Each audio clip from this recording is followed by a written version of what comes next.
Hey everyone, welcome to my channel. So in this video I'm making a Santa gonk. Now the clay I'm using is by Daz, and it's I just seem to like this clay so much. It's so good for everyday use, pottery and making plant pots, any little figurines. So I use them for my little gonks a lot. At the moment I'm just making the body. So tapping it and sort of smoothing it out as much as I can with my fingers and a bit of water, so I don't have to smooth it out as much with sandpaper later. This is air dry clay, so you can actually leave it out to dry, and it sometimes dries within 48 hours, sometimes it takes 3 or 4 days. You can actually put it in the oven for 40-50 degrees heat, very low heat, so it doesn't crack, but you can actually put it in the oven to dry as well. Now I'm putting on a nose, smoothing it out with my fingers and a bit of water. Before I used to make the body and the hat and then put the nose on afterwards by making a dent in the middle, but I like doing it this way. I just think it looks better this way. So now I'm making the gonk hat. So I'm using my fingers and just using the pinch method, rolling it between my fingers so that it becomes sort of like a funnel shape. Smoothing it out with water and making the pointy bit of the hat, which is essential for a gonk. I bend it at the front so that it sits really well on the nose, and I think it looks a lot better that way. You can bend the top of the hat like I have, or keep it straight. I sometimes do both. Sometimes I do the hat straight, sometimes I do it pointy, sometimes I do it bendy. It doesn't really matter at all. I've just used some glue to secure the hat down, but you can use some slip if you want to. Slip is just dried up clay, all mashed up and into a powder. You mix it with water, to make a paste, and that is called, it's basically clay glue in a way. I did use it, but I didn't get along with it really well. I don't think I made it very sludgy, so I just ended up using glue instead. But you can use anything you like as an adhesive. Now I'm making the belt. Of course, I made it too short. So I just cut a little bit more out. I could have edited this part, but I wanted to show you that this is the kind of thing that happens when you in clay making, you know, so it doesn't really matter. Just join the edges together and nobody will know the difference. So there you go. That's the belt made. And now I'm making the buckle, which is actually really difficult to make because it's really small and you just have to cut, that's my little girl, you just have to cut the middle bit out to make the buckle.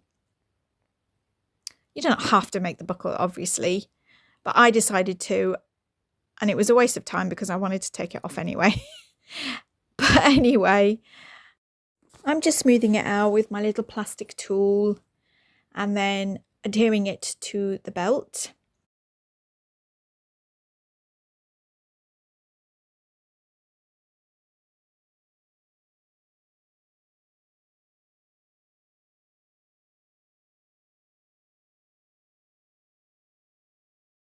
So now I'm making the arms, and at the end of the arms I kind of pinch it to make a thumb, if you can see.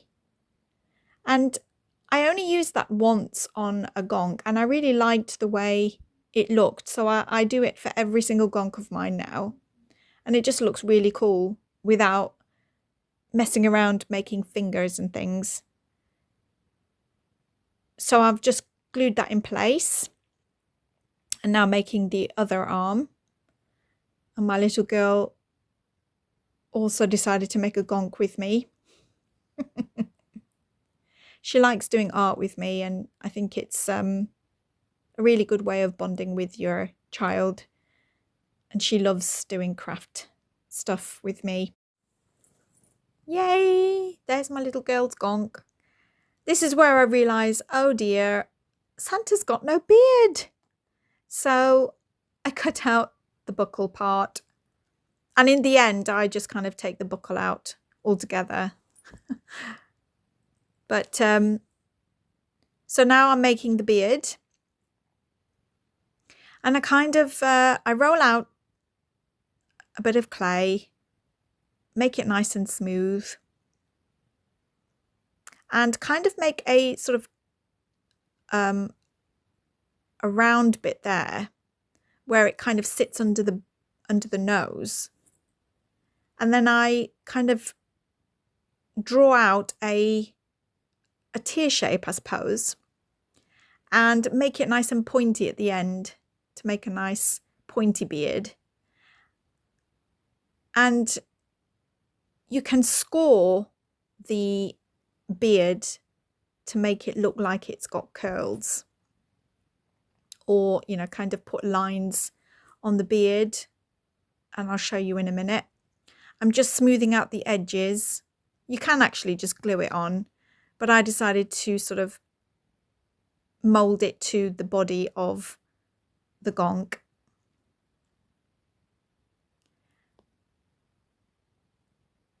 It's very there's my little girl again. Here's my gonk.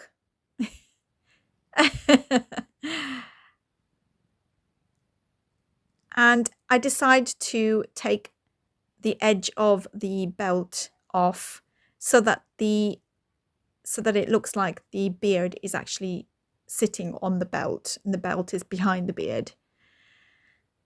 And these kind of things happen. You change your mind, you cut things out, you smooth things out, and it's all part of the joy of clay making. And I'm just taking the other bit of the belt off on the other side. I'm sorry you can't see it, but I'll show you in a minute. I'm just scoring the beard now to make it a little bit more neater, and there you go. Now I am making the frilly bit of the Santa's hat, you know, the white cottony bit. I just wanted to add a little bit more detail. So I'm going to make it look fluffy, and I just used a scalpel, and I'm just smoothing it out first. My little girl again, sorry.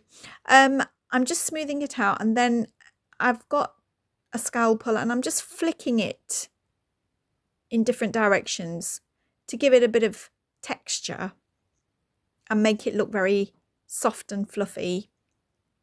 And when it's painted white, it will look amazing. You just got to be careful that you don't press your finger on it, because you'll get flat bits. And so I'm just scoring the end bits of the hands to make it look like gloves. And now I'm adding the feet. Of course, you don't have to add the feet. I just wanted to add it for a bit of detail. You can put shoes, you can put boots. And if you don't want to put anything at all, you don't have to put anything at all. I think you just let your imagination go.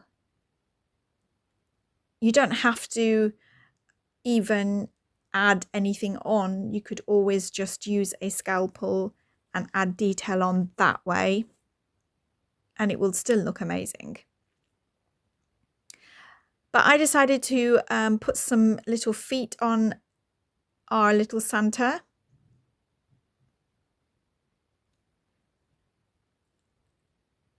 And finally, I think he just needs a bobble for his hat.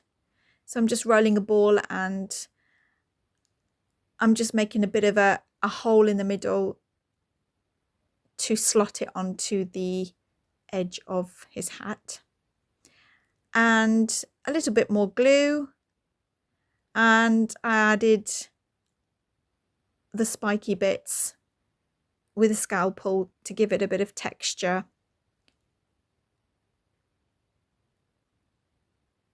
And that's it. So thank you so much for watching, and I hope to see you in the next video.